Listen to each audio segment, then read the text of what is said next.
Okay, this is for Albreccht, Durer, and we're going to be doing printmaking. We have a few examples for the kids, and they can select. I'm just choosing the easiest one. This would be great for the youngest 2 classes because it's a very simple drawing. So what you're going to do is you're going to take your foam sheet and your image. You're going to put your foam sheet down, put your image on top. I recommend taping this for the little kids because if you don't tape it, it's going to move while they're trying to trace it and they're going to get mad. I can't find the tape for the moment, so I'm just going to do it. Oh, here's some tape. So just put a little piece of tape on 1 or 2 ends, it doesn't really matter, just so it doesn't move. And then you're just gonna trace it. We have these nifty little styluses from Chelsea. You're gonna push down, and as you push down, it's going to make an imprint on the foam board underneath. All right, it needs like a medium to firm pressure.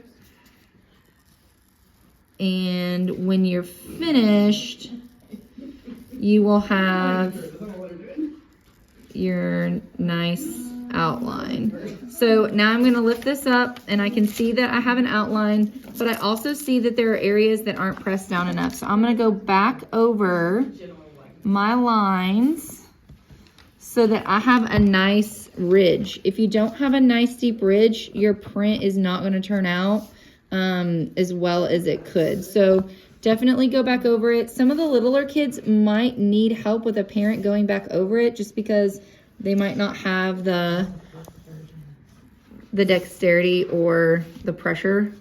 So just go over it. Once you go over it and you're satisfied, but you can run your hand over it and make sure you can feel all the grooves, then you can move on to the next step. The fish is really nice because they can do this basic outline and leave it that way, or they can add some scales if they want. It's really whatever they want to do, okay? So now that I've got my fish ready to go, I'm gonna move on to adding and loading my ink, okay? So we have rubber brayers here. You're gonna have 1 foam tray with a decent amount of ink in it. In fact, I'm gonna add just a tiny bit more since we've already done a couple of prints. Add just a tiny bit more, we really don't need a lot. I'm gonna take my brayer, I'm gonna load my brayer with ink. I'm gonna go back and forth both directions. And then I'm gonna offload it. So we wanna load, and then we wanna offload. This one has not had ink poured into it. It's only been rolled on like this. And that's just gonna make it really smooth, and make sure you don't have globs of ink on your picture. So then I'm gonna take my loaded and offloaded brayer and I'm gonna go over my fish. If I feel like I don't have enough ink on it, I can go back to my foam board or foam tray and I can add a little bit more, okay? Once I'm satisfied that I have it covered sufficiently, I will then take my paper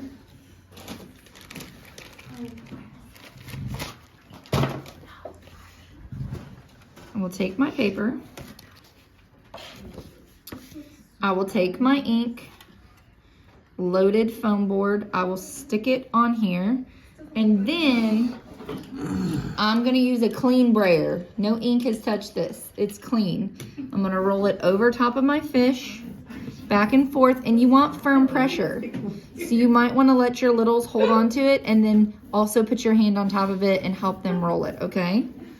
Now, after I've rolled it a few times and I feel like I've done a good job, then I can go ahead and peel this off and reveal my print. So I've made a print on here, and something you can point out to them is everywhere that you see white is where we've actually pushed down the board. That's where we've like depressed the foam, okay? All right, so I hope that's helpful to you. Let Chelsea know if you have questions.